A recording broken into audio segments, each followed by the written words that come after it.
Salut tout le monde, donc là je fais une nouvelle trailer reaction par rapport à une nouvelle bande-annonce de Godzilla.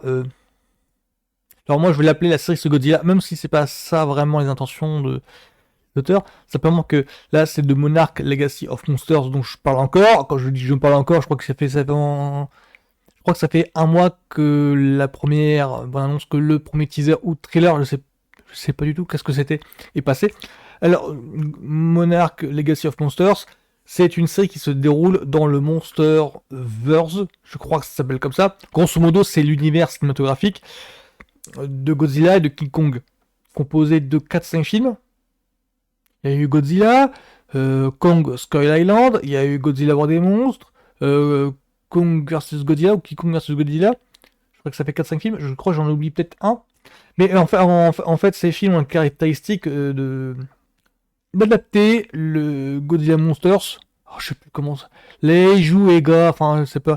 Les films Godzilla japonais ont leur propre mythologie, et ces films-là proposent d'adapter cette mythologie ben, au public américain et par extension au public international. Il n'a jamais été bercé par ces films-là qui étaient bien focalisés sur bah, sur le public asiatique qui ne s'exportait pas. Enfin, il y a un truc dans ce genre-là. Donc, moi, du coup, j'ai été hypé par les premières images.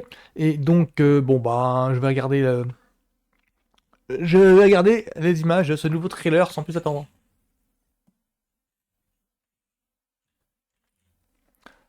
Ah, c'est parti, let's go. Ils y étaient, à San Francisco. Ouais, ce sont les images de Godzilla numéro 1.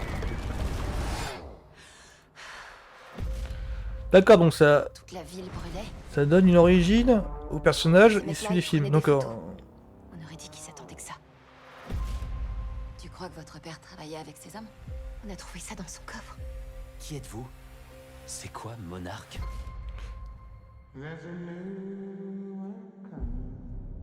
C'est le monde dans lequel nous vivons. Les monstres sont une réalité à laquelle on ne peut échapper.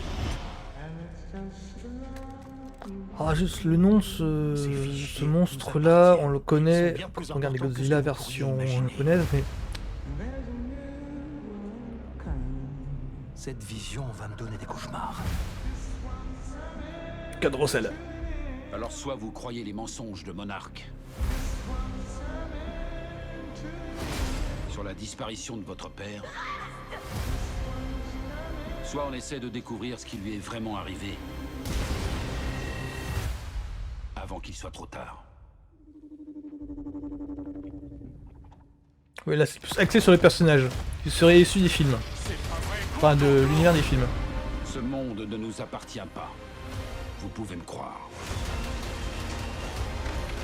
Il est nettement plus vaste que ce qu'on imagine, même dans nos rêves les plus fous.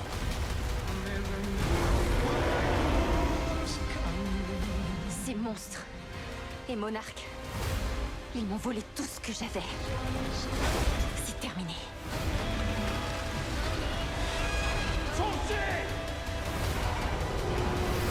Le monde est en train de brûler. Si vous voulez sauver des millions de vies, on a besoin de toute l'aide possible.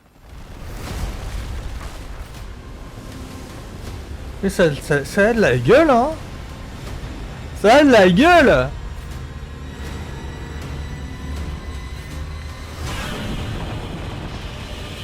Ah ouais, ça a de la gueule.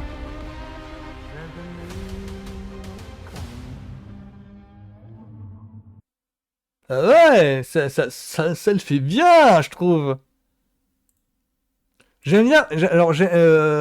J'aime bien, c'est que bon, en grosso modo, ce sont des personnages qu'on n'a jamais vus dans les films, mais qui prennent racine, en fait, qui sont issus des conséquences de l'invasion des monstres. Enfin, là, on le voit dans les premières images, il y a un ou deux personnages qui viennent de San Francisco, ville où, où il y a eu Godzilla.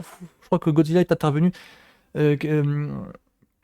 C'est montré au grand jour pour la première fois à San Francisco. À partir de là, en fait, à partir de ce qui s'est passé à San Francisco, Monarch ne pouvait plus rien cacher sur les monstres, chose qu'ils essayaient de cacher à partir de...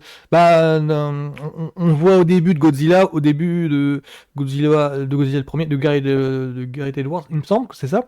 On voyait Monarch en tant que agence un petit peu secrète qui s'évertuait à cacher l'existence des monstres. ils ne pouvaient plus le faire à partir de San Francisco, et dans Kong Skull Island, on découvrait tout simplement que Monarch existe depuis très très longtemps, et que c'est l'agence qui cachait l'existence de King Kong aux yeux du monde entier. À partir de Godzilla, c'est bon, on est obligé de dévoiler tout le truc, sinon ce sera ingérable. Il y a une grosse bébête de 30 étages en fait qui est venue semer le bordel à San Francisco, on ne peut pas le cacher ça au monde entier.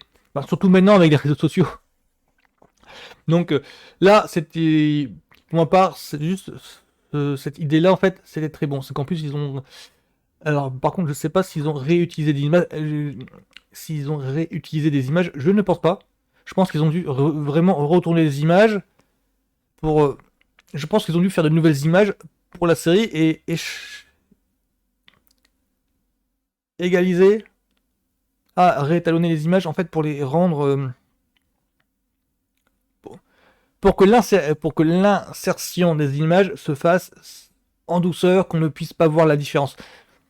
En grosso modo, ils ont dû mélanger des stock shots et des images inédites, mais ils ont dû égaliser en fait le traitement pour que qu'on puisse avoir l'impression que en fait elle vient vraiment de ce moment-là. C'est qu'ils ont pas inséré le truc. Enfin, je m'en mêle les pinceaux, c'est qu'en grosso modo, c'est dans les séries genre années 80, 90, ils se faisaient pas, enfin, ils se faisaient pas chier. Ils utilisaient ce procédé de stock shot, mais sans traitement aucun. Résultat, on voyait les stock shots de documentaires et on voyait les stock shots, les extraits d'autres films sans traitement particulier. On les voyait à 3 km en fait, que les images en question n'étaient pas tournées par la même équipe que la série. Voilà. Donc là, ça a l'air d'être le cas. Là, ça a l'air d'être le. Ils ont l'air de vouloir faire du bon boulot de façon à faire une série qui puisse être regardée par tout le monde en fait. Enfin, ça a l'air d'être une porte d'entrée pour le Monsterverse. Moi je suis chaud bouillant en fait. Enfin, là j'étais convaincu par le premier teaser, là encore plus. Donc voilà quoi, plus que 2 semaines, 3 semaines à tenir. Donc voilà, donc ce sera tout pour moi. Je suis chaud bouillant pour cette série là, Monarch Legacy of Monsters. Voilà. Suce tout le monde!